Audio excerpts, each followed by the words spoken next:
Alright, so today I'm going to be kegging. My left's a blonde. My kegging, I actually do it in the bathroom.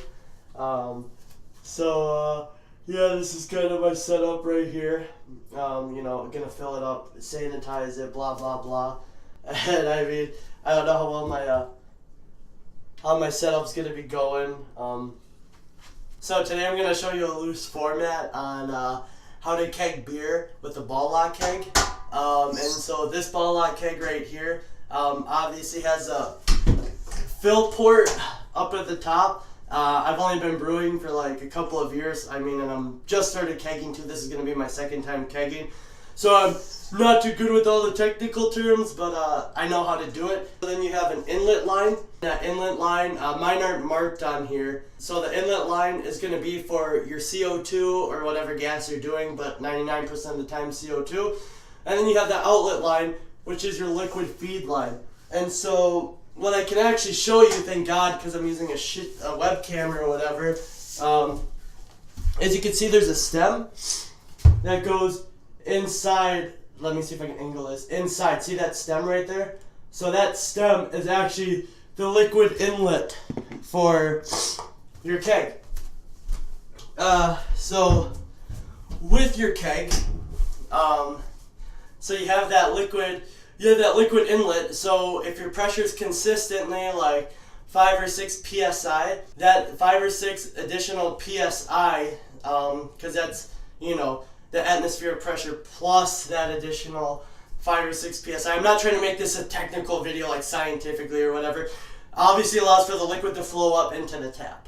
But yeah, basically I'm just going to show you how to take apart and disassemble a keg and all the pieces of it, and I'm just going to show you filling up my left blonde that I made for Christmas Day with the family.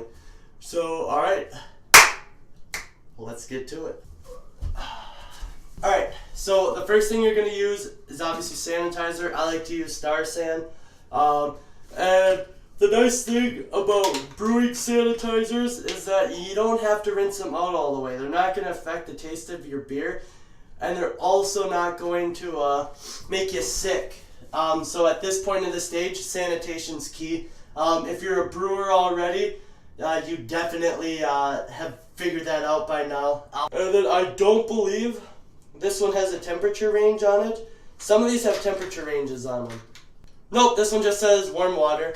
So I normally just fill it up with hot water and then just shake it around, because I like to sanitize all my stuff in other buckets as well. So, alright, I'm going to be right back because I got to go grab some more supplies and stuff to keep doing this.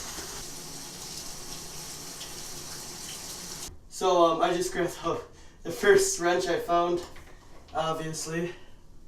But, so you want to loosen up these ball locks.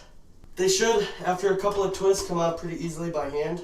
You want to make sure your beer is completely sanitized. So you just break this little ball lock off right there. So this right here is a ball lock. Right there, it's got a little spring load in there, which is what allows that ball on top to release. And you do it for the other one too. And so, yep, this right here is the stem. And so it's almost the exact height because it's got to get all the liquid off of the bottom. And the bottom is actually, the bottom of a keg looks kind of like a hemisphere. And this stem is in like the corner of it, so you can get all the liquid out because it flows to the outside corner and goes towards the corner with the stem in it. Get in the tub, just pour it out into here. And make sure you rotate too, and let it flow out of both your inlet and your outlet holes at the same time. See this, how you have 3 streams? Just so you can get every nook and cranny that you need to do.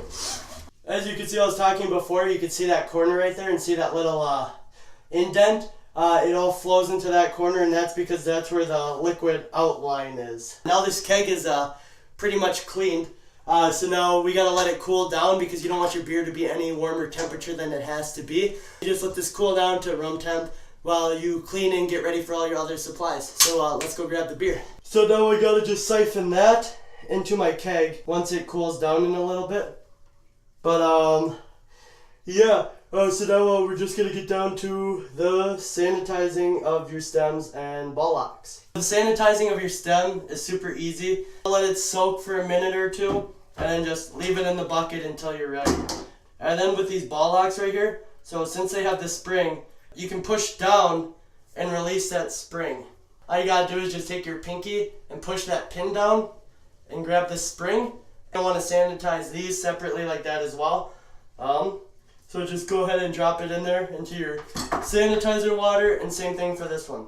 So now that we got all the equipment pretty much sanitized, the next thing we're going to do is we're going to siphon into our keg. So after you sanitize the siphon, what you're going to want to do is siphon your beer into your keg. And so basically how I do mine is I just siphon from here down into the keg. So the next thing you're going to want to do, I'm going to try and hook this onto my chest is, hey, that's pretty good. So what you're going to want to do now is siphon the beer. And so I always let the first quarter of a liter out myself because that's going to have some of the sanitizer in it and just initial gunk. I give it just one good pump. Come over here, you can see it flowing through the line.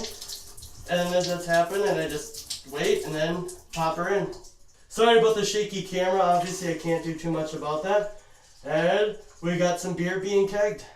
Yeah, so that's pretty much all it takes initially for the kegging. So once this is all filled up, we'll show you how to reassemble all the ball locks and get all that put together so you can finish kegging up the beer. The top has a port on there where you're filling in the beer. You've seen that multiple times in the video by now.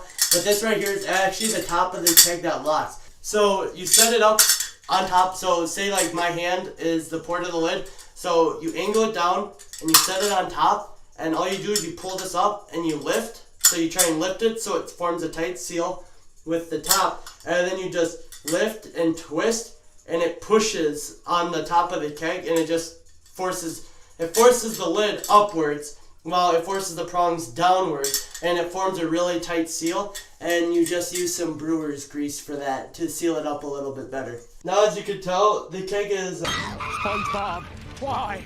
Why did you set me on fire, SpongeBob? Why didn't you just write your essay? Stop wasting time! Pretty much full. Now that your keg is filled up with the beer, you can reassemble the ball pin locks or whatever, as well as insert the stem back into the top. So the first thing you're going to want to do is just make sure one more time that your stem is sanitized. Go ahead and then you insert that into the liquid inside, which is going to be this one right here.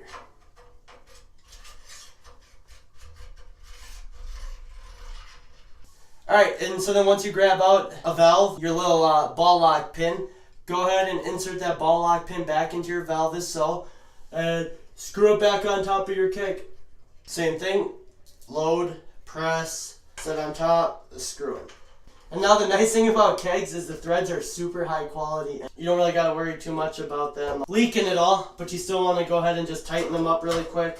Okay, so for the final step, all you're going to have to do is just hook your lid up to the top. And now, technically, you're going to want to rock the keg first, which is you start letting CO2 in and you don't put the lid on tight and you rock it back and forth in order to get all the oxygen off the top to prevent any oxygenation of your beer. But for this video, I'm just going to skip that step just to show you how to kind of get a lid on and how much grease you should really be using on these guys. Because like I said, less is more. And the mechanism itself already provides a pretty good seal, but I'm also going to show you that mechanism. For this method right here, I normally like to use like a paper towel or to spread the grease because as I said before, this stuff never comes off of your fingers. So the top seal forms with the rim of the keg right there and this top portion of the rubber seal. I just put a nice little bead around the top like so. It's really just kind of like you're trying to super glue it to something in terms of the amount you use. Let's go ahead and finish this guy up. Alright, and so now once that's done, this is where I take the paper towel or whatever and just get a little wad of it, and just so it eventually picks up enough grease, we're just spreading it around and not wiping any more off. And then all you do is super easy and super fun. Push the top in like that, let it release, spin it like so, make sure you got that nice seal, as I said before. Like, I can lift the keg up with this handle. See, it's off the ground a little bit. And then just push, and we're sealed. So thank you. That is my really poorly done tutorial on how to keg beer.